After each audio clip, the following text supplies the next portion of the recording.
পতাকার রং মিলিয়ে আমাদের স্বাস্থ্যের খেয়াল রাখার জন্য 7 দিনে 7টা ডায়েট থালি নিয়ে আসবো তোমাদের জন্য। কম খরচ, কম সময় আর স্বাদে অতুলনীয়।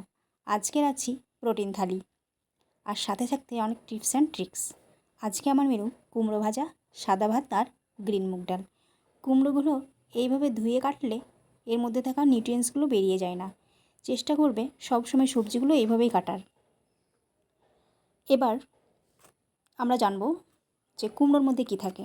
কুমড়োর মধ্যে সবথেকে বেশি পরিমাণে থাকে ভিটামিন এ আর ফাইবার।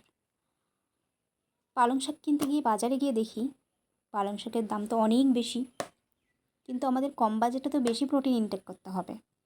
তার জন্য আমি সবুজ মুগ ডালটাকে প্রেফার করব। বাড়ি এসে সবুজ মুগ ডালটা ভিজিয়ে রাখলাম আর সবজিগুলো কেটে নিলাম। ছোট ছোট বাচ্চারা, তাই না, কত আনন্দ করে। তাদের এক একটা উৎসব মানে তাদের অনেক অনেক আনন্দ। উৎসব কবে আসবে সেই আনন্দে তারা বসে থাকে। আমরাও এক সময় ছোটো ছিলাম, তাই না? ভাবতেই অবাক লাগে কত বড় হয়ে গেছি। একটুখানি বিনস আর ক্যাপসিকাম ছিল, তাই সেটা দিয়ে দিলাম। আর একটু পেঁয়াজ, রসুন, আদা কুচিয়ে নিয়েছি আর কাঁচা লঙ্কা। খুব কম তেলে একটু ফ্রাই করে নেব। এক বাটি সবুজ মুগ ডালে 12 গ্রাম প্রোটিন থাকে, আর একটা ডিমে 6 গ্রাম প্রোটিন থাকে। আজকে আমি 2টো ডিম খাবো, তার জন্য আমি 2টো ডিমের জন্য 12 গ্রাম প্রোটিন, আর এক বাটি সবুজ মুগ ডাল, তার জন্য 12 গ্রাম প্রোটিন।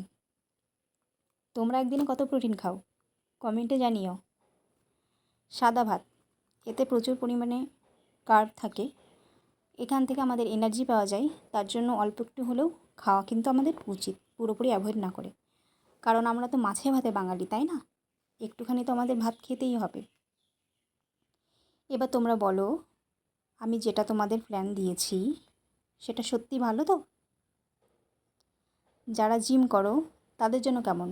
আমাদের মতো মধ্যবিত্ত ফ্যামিলিতে যারা বড় হয়েছি তাদের তো সবসময় ভেবেই চলতে হয়, তাই না? যে কোনটা থেকে কী হবে, কোনটায় কত ইনভেস্ট করতে হবে, কোনটায় কত সেভ করতে হবে, কী করতে হবে। আগে আমি এত কিছু না বুঝলেও এখন অনেক ভালো বুঝে গেছি। তোমরা কি বলো? কমেন্টে অবশ্যই জানিও।